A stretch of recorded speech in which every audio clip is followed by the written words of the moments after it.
You're listening to the Lima Baptist Temple podcast, where you can hear the latest messages and other conversations as we strive to go, serve, and love in our communities. If you want to know more about us, visit us online at limabaptisttemple.org. If you enjoyed our podcast, be sure to subscribe and check us out on YouTube. All right, everybody, welcome to the Lima Baptist Temple podcast. My name is Ben Anderson, and I'm an associate pastor here at the church. And we are so glad that you're joining us this afternoon.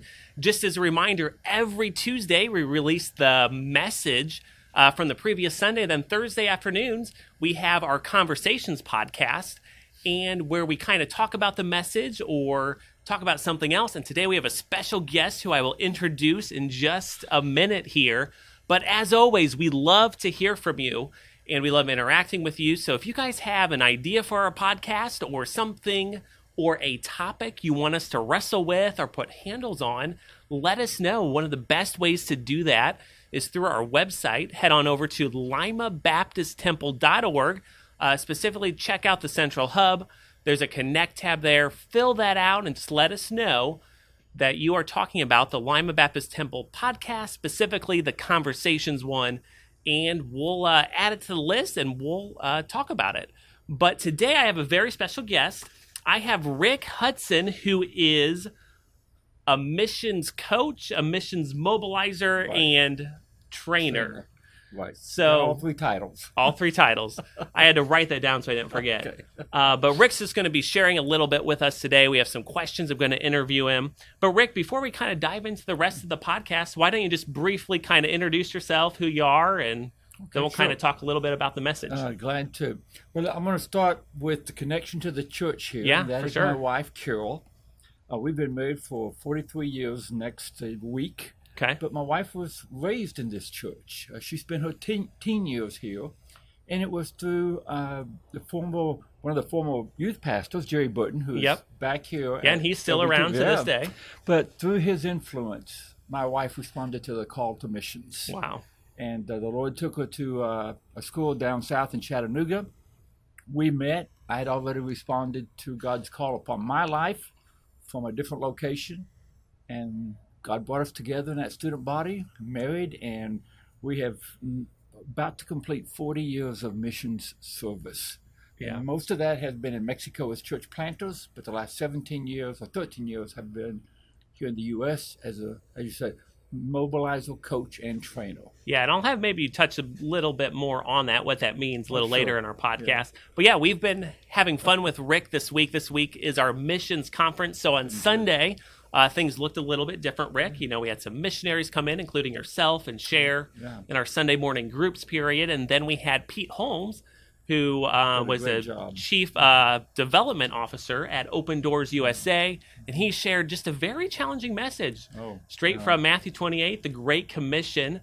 Which well-known text, but he did it, just kind of painted it in new light and made it fresh. Made it fresh, challenging. He didn't sugarcoat anything at all. But it was really good, and we just we're having a great week. So I'm just glad you're here and could do this podcast with me. Thank you for asking me. I'm glad to be here, and shoot away, and I'll do my best to answer the questions. Yeah. No, well, before we get into that, let's talk a little bit about the message Sunday. Obviously, it was about the Great Commission. Right. From my perspective, it was just a great reminder. Just a few classes ago, I took, I'm getting my master's degree, so I was taking a discipleship course, evangelism, and I had to write a whole 20-page paper on the Great Commission. Right. So it was just a really good reminder of every believer's call. It's not just a few people that have the title pastor or missionary, but it is it's to encompass everybody. And Rick, usually I mention it first thing in the podcast, but everything that we talk about on our podcast is to remind people of our mission too, which is go, serve, love. And, that word go, we put that in there because that represents the Great Commission. Well, as I said Sunday, and I'll repeat it here, I believe that every child of God has a God-given missional role. Yep. In other words, God plans for all of his children, all of his followers, to have a role in that going part. Yep. Now, that doesn't mean you have to go to another country or go across the waters.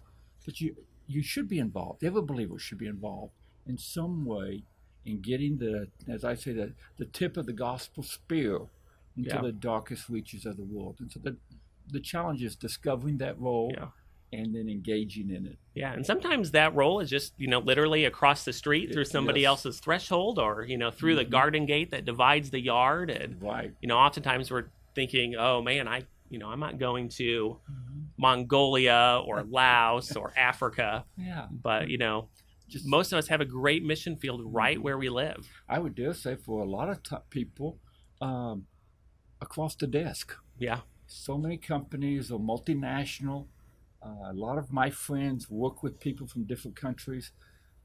It really is a globalized, or as Friedman said, it's a flat earth type of thing in a sociological aspect, right? Yeah, so it is. You bring up a good point because, even, when in my previous, I call it life or world, right, where, I was in the insurance business and I was in contact with, thousands of different people a year and just the different interactions. Right. I find myself having to be a lot more intentional now that I'm in this pastoral role, to make sure I'm placing myself in situations where I am being light in a dark place and engaging people, that aren't believers. And a lot of my role is to equip the believer, but also I need to be making sure I'm doing my part in the going of the Great Commission. Right. And Ben, that is a very wise observation.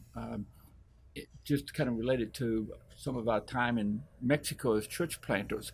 As you can imagine, when you start a new church, you're engaging them, neighbors, community, anybody, anybody's an opportunity, and God blesses those.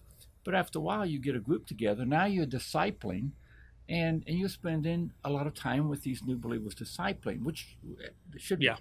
But I, too, came to a realization, wait a minute, I'm just discipling now.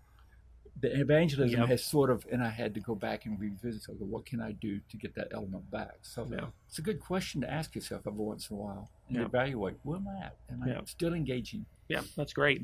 Right, any takeaways from the Message Sunday from your side of things? Well, I know you have a whole bunch of notes there. I did take some notes, and nobody can read them but me, so that's like as you said, Pete did a great job, just a favorite passage, as you can imagine, of mine. But he did make a statement that churches should be connected locally and globally with the Great Commission. Yep. And that is so true. I believe it starts at the local church. And I've often said this, Ben, the Great Commission is individually a mandate, but the vehicle for its accomplishment is through the local church. So I think both aspects. I mean, we have individual responsibilities. And at our mission agency, Fellowship International Mission, we say we don't send missionaries. We help churches send their missionaries. And so, yes, the church needs to be engaged locally and globally as it looks at the Great Commission. Yep. So that was my biggest takeaway. And I had a couple minor points there, but that's my big one. Yeah, no, and that's good. And I think, depending on, kind of the denomination of the church or the church background, a lot of times they tend to lean one way or another. And I don't know if there's a sweet spot or finding that sweet spot, but it's a challenge to find that balance. And I can really appreciate. I interact with especially a lot of pastors in rural settings or smaller church settings. Yep. Many times, just the pastors, the only one on staff. Yep. And these gentlemen and their wives, they balance and juggle a lot. It's a ton. And I understand, the dynamics and things that are pull and tug. So one of my roles is just coming alongside the pastor and say, if you have any questions or anything you need to do with missions, but you just don't have the bandwidth, give me a call. We'll talk about what you need, kind of scope it out. I'll go do it for you and bring it back to you so that you can have something to work off of. I love doing that and facilitating pastors. Now, larger churches such as LBT, working with you, if we ran up to the missions conference and the event for tonight, that's a blessing, and it was a joy working with you and kind of putting these pieces together. Yeah, it's so been fun. Those ways I enjoy working with churches, big or small, to help them do that local aspect and connect. Well, in a lot of ways, you kind of step into a role of a missions pastor for a brief moment. So I often call myself an ad hoc pastor. Yeah, i.e., I'm not on staff, but if you can utilize my manpower, I'll Yeah, do it. great resource. So good. Great resource. Well, thanks again for being here. But Rick, really what I wanted us to spend the majority of our time today talking about is just kind of hearing your story. You've been a missionary for a long time. You've been in this role kind of, as that mobilizer, the coach, the trainer for a long time. You've met probably thousands of different people, thousands of churches, just have a lot of different experiences. So I was hoping to maybe kind of pull some of those out of you that could, maybe be an encouragement to those that are listening. We have, a wide range. We have young people, we have old people from literally around the world that, tune in. So I think it's just going to be a really good time. But you touched briefly on kind of your wife's call to ministry, and you just mentioned yours. But is there anything else around your call into missions that you want to share? I enjoy sharing that time in my life where God sort of revealed his path for me. I do it because it happened in my late teen years as I was finishing up high school. And that's a key years for many people, kind of deciding what I'm going to do with my life. And I especially enjoy sharing at college campuses when I have an opportunity to go on devotions or something like that. But just to be brief, 17, 18 years old, kind of making my own plans, charting my course, but thankful for godly parents and a godly home. I knew that God had a plan for me. I accepted Christ as a younger child. But I came to the realization, Ben, that I was making a plan and God had a plan. Yeah. And I tell people, God never really kind of forced me into it. He just said, I've got a plan for you. And he left the choice with me. And over the course of my senior year, I was searching and weighing that back and forth. And through the Spirit, just gently speaking to me, I said, I wouldn't say it's not a magical moment, but so not a campfire moment. Correct, yeah. But just over that course of the year, I came to realize God's plan would be better. And I surrendered. And I said, whatever you want me to do, Lord.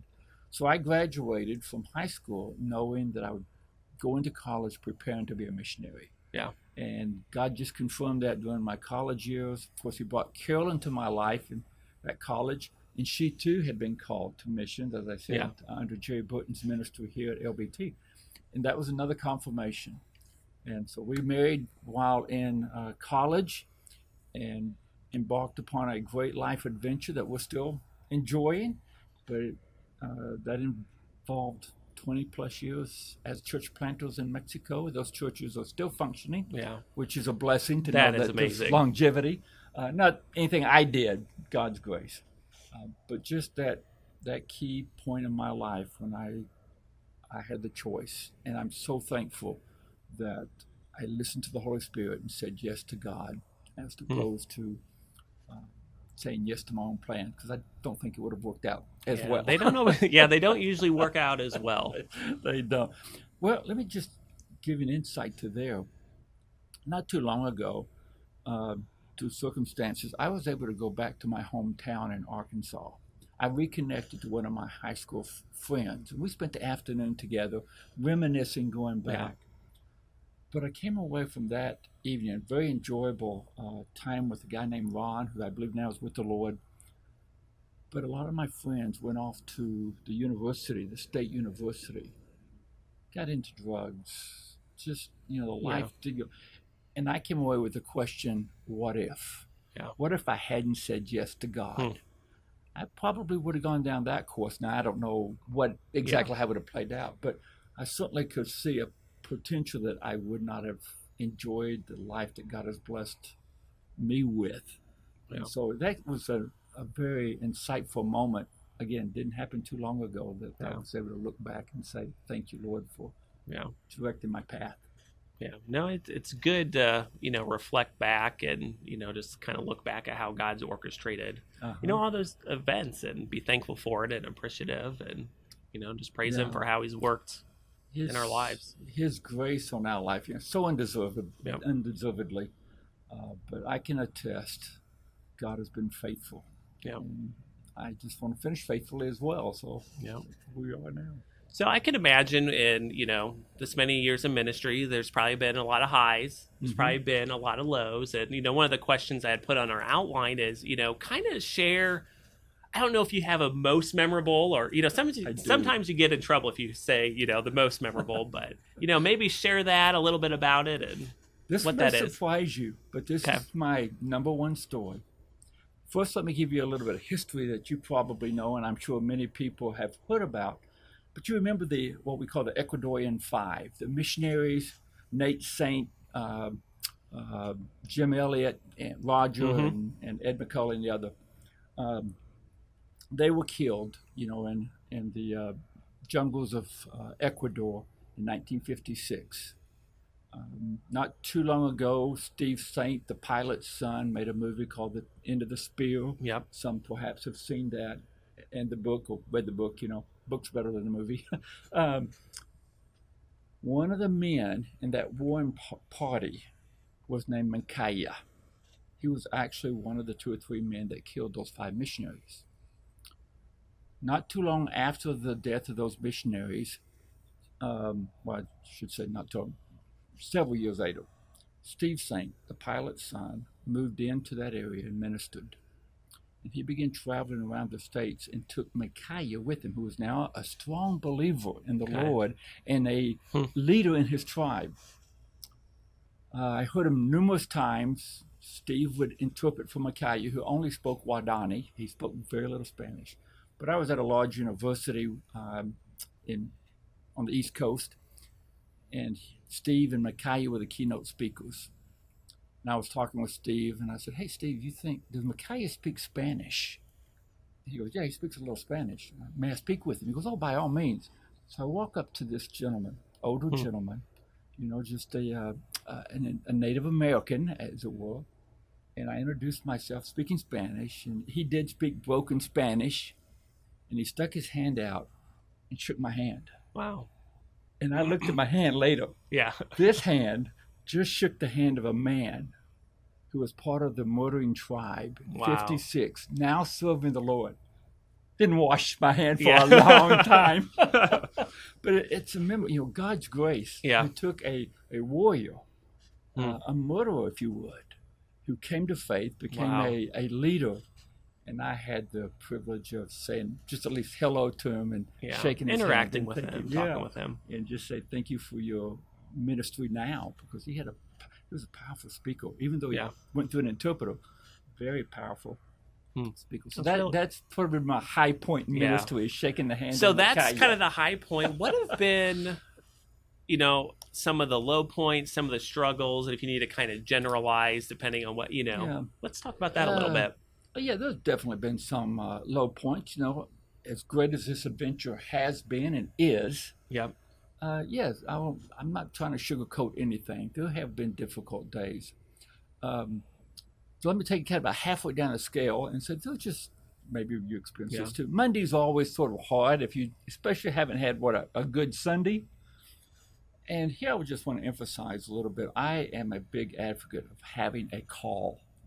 Now, missiological circles and ministerial circles, that concept of a call can be debated a little bit, but I'm an advocate that God places a specific call on a person's life to a ministry. Yeah. And that really becomes a driving force. And I say that because there were many Monday mornings I woke up and I reminded myself, I'm here serving here because God called me here. Yeah. Not because anybody wants me here. Again, that was just a down moment.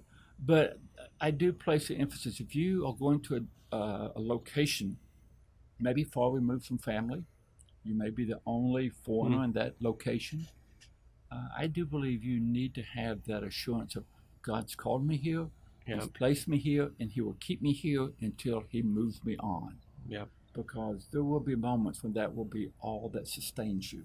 Yeah. Now, there's been some heartbreaks and some dark valleys where you're asking God, what's going on, what's going to happen.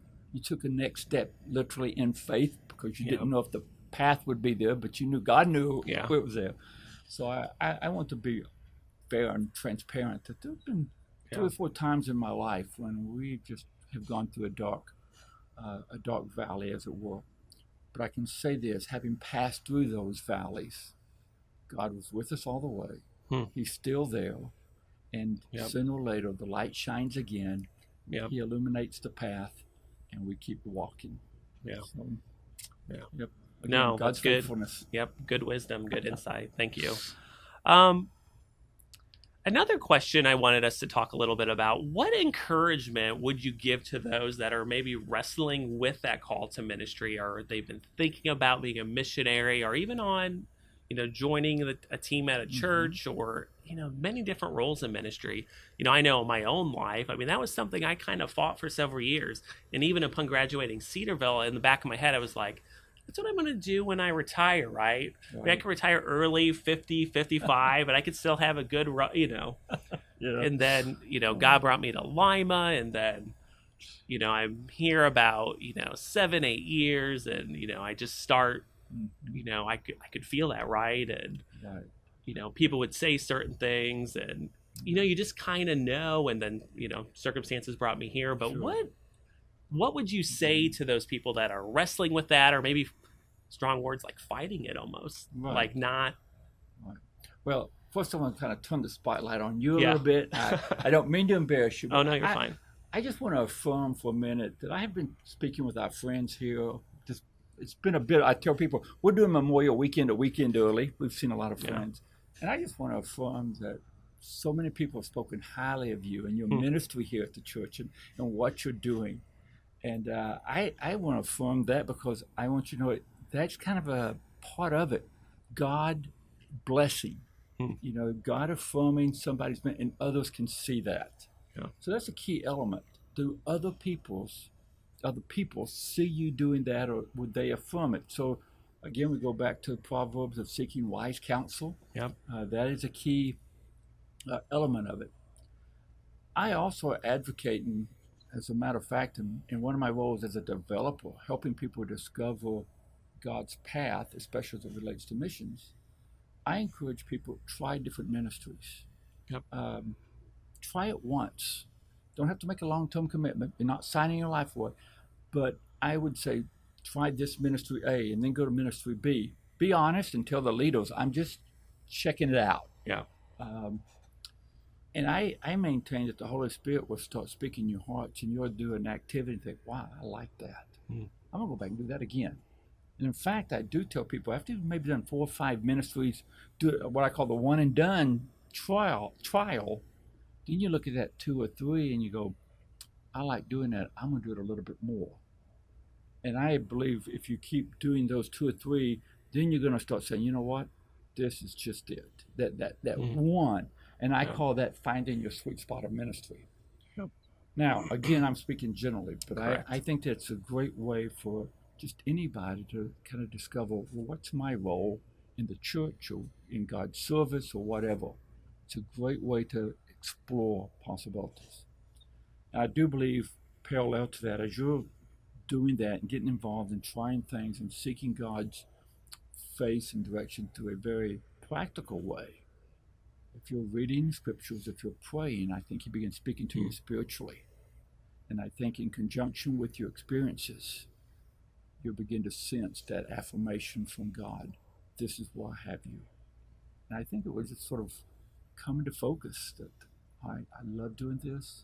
I've got a burden for this. And you just discover that passion in your heart. Yeah. And I maintain that's probably the closest thing to a call. Now, we could get a little controversial probably, but I don't want to go down that path. But we'll do that the next podcast. Yeah. But to be in a very practical sense, I believe those are good steps. I've helped people go through these processes, and now they've kind of said, hey, this is what God's revealed to me over a year's time of looking and seeking and trying things out. Yeah. Well, and I think what you said, even about the affirmation side of thing, I know in my own life that's been, big, and it's encouraging. Not that we rely on that, right? No. But even I always challenge people when they're even discovering what their spiritual gift is. Like part of that process, you will receive affirmation from other people. Sure. The ways that only you can reveal God in their life. Mm-hmm. And if there's no affirmation, well, maybe there's a little bit different area. Right. Like you said, we need to figure out what that is. I point to Acts 13:1, where the Spirit speaks to the leadership at the Antioch church. They're fasting and praying, but there was a sense of affirmation. They laid hands on Barnabas Paul, Yep. and sent him out. And so I think that is the greatest example of how it comes together. Again, we're not doing this to please men. Yep. But there is a sense of spiritual affirmation by church and others that we would respect, and Correct. we would speak into our lives and say, I believe God may be just opening those doors for you. Yep. Very good. Well, kind of as we wrap up the podcast, we touched base on this a little bit in the beginning, but we talked about how, the Great Commission is everybody's responsibility. Every believer, every follower of Jesus, whatever, term we want to use, believer, Christian, Yeah. we all have the same mandate. We all have the same mission. Looks a little different depending on what our role is. But what encouragement would you give to those that are just like, man, I haven't just quite found my spot. I work 9 to 5. I'm busy. I have a family. I have kids. My time's sucked dry. And, how am I supposed to do that? Right. Well, let me just back up one step and just repeat what I said Sunday morning. For those who are listening who were there Sunday, forgive me for my repetition, but I come back to this illustration often, is that we're in a game of sorts. This is a game without a stadium, no bleachers, no spectators. And I even go so far as to say there's no benches on the sideline, no B team or C team. We're all on the field or the pitch or whatever you want to call it. We're all involved. And that game is the game of missions. Now, the question is, what's our role? So my first emphasis is no spectators, no standing on the sidelines. Get in the game. Then the process, okay, what does that look like? And I do believe we probably tend to limit it more than God does. I say most people think of missions, big three, going, sending, or praying. And definitely, key element to the mission ministry. But there's so many others. There is short-term trips. There is international welcoming, working with migrants and other refugees. Enjoyed how you talked about welcoming on Sunday. Right. Have you ever engaged an immigrant and say, hey, can I help you with something? I was an immigrant, as you can imagine, being a missionary in a foreign country. And there was times when I just didn't know, where do you go to get something done for X task, I need this. Where do I find it? And so motivated by that, I've asked people who I thought maybe, from a different country, and I'd be respectful and said, may I help you? Is there anything that I could? And I've had questions like, well, how do I file for my Social Security card? And I'm able to take them to the government office and say, here's how you do it. It could be as simple as, where do I find X product? Well, there's a store on that corner. So, and you could just see the relief of the faces. Somebody cares. So I maintain that welcoming immigrants and refugees, and I would even say undocumented migrant workers, and we can have a different discussion about that someday. But our first question should be, do you know Jesus?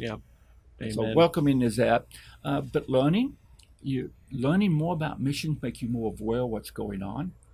So any number of ways, whether it's reading a good book or interviewing some missionaries that you know. Tonight's event is kind of unpack maybe what the persecuted church goes through in different countries. And with that knowledge, you pray more effectively. So learning is another one of those encompassing activities that people get involved in. But that is one of my roles, is helping people discover those roles. And sometimes it's been quite creative when we explore together and God all of a sudden says, and I even thought, wow, that is missions, isn't it? I never didn't put it together, but God does. That's neat. Well, Rick, I'm thankful you were willing to jump on here with me and just kind of chat a little bit about it was a delight. Your role in missions and just missions and the Great Commission. And, it's been a fun, few minutes on here. And thank you for joining us and being faithful every Thursday afternoon to jump on our Conversations podcast. We are thankful for you. And as always, we want to hear from you. So head on over to limabaptisttemple.org. You can connect with us there. Just make sure we know you're talking about the Conversations podcast. And we cannot wait to hang out with you next Thursday. We'll see you then. Thanks for listening to the Lima Baptist Temple podcast. We hope you were encouraged today, and we would love to hear from you. If you have a prayer request, a topic you'd like us to discuss, or want to share what God is doing in your life, visit us online at limabaptisttemple.org.